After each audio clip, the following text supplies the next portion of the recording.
Será que a ciência consegue responder todas as perguntas da existência? Será que conhecer a física, a astrofísica e a filosofia basta para enfrentar a morte? Existe um momento em que todo ser humano precisa responder à maior pergunta da vida.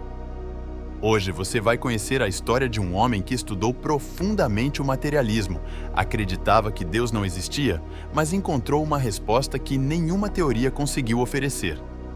Fique até o final, porque talvez essa pergunta também seja para você. 1. O ateísmo intelectual. Ele não odiava Deus, não odiava os cristãos, não perseguia igrejas. Ele simplesmente acreditava que o universo podia ser explicado apenas pela matéria.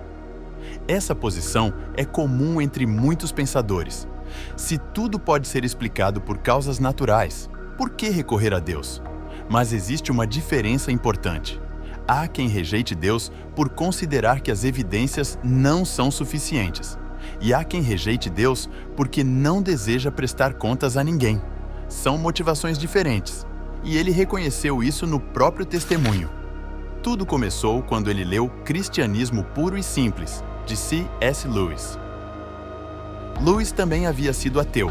Ele mostrou que a fé cristã pode ser discutida de forma racional, enfrentando perguntas difíceis sem fugir delas. Depois vieram outros autores que fortaleceram essa busca. Pela primeira vez, ele percebeu que havia argumentos sérios em favor da existência de Deus.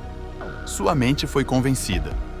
Mas seu coração ainda não havia sido transformado. Então aconteceu o inesperado. Sua filha nasceu. 9 dias depois, faleceu. Nenhum pai está preparado para isso. E foi nesse momento que surgiu a pergunta que nenhuma teoria consegue responder.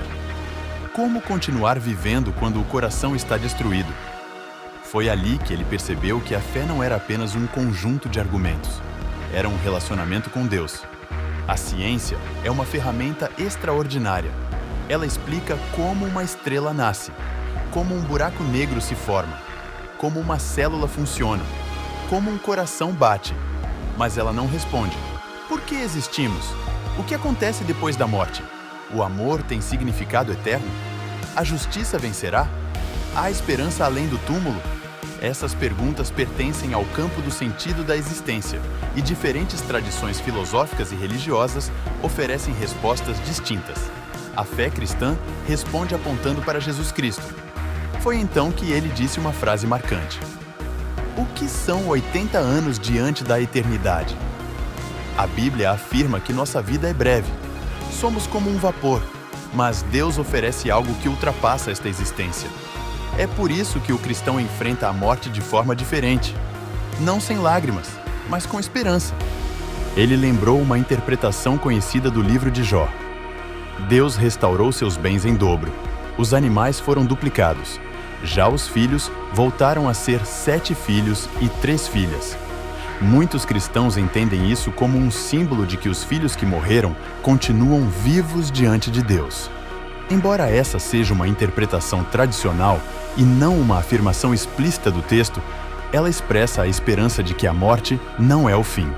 Jesus declarou: Eu sou a ressurreição e a vida. Quem crê em mim, ainda que morra, viverá. Essa é a grande diferença do Evangelho. Ele não promete ausência de sofrimento. Ele promete que a morte não terá a última palavra. Talvez você tenha estudado muito. Talvez tenha conquistado sucesso. Talvez conheça ciência, filosofia ou história. Tudo isso tem valor. Mas um dia, todos nós enfrentaremos a mesma pergunta. Em quem está a nossa esperança? A cruz de Cristo não elimina a dor imediatamente, mas dá sentido à caminhada e esperança além dela. Como escreveu o apóstolo Paulo: Porque para mim o viver é Cristo e o morrer é lucro. Se esta mensagem falou ao seu coração, compartilhe este vídeo. Talvez alguém esteja procurando respostas que nem a ciência nem a filosofia conseguiram lhe dar. Que Deus abençoe você e até o próximo vídeo.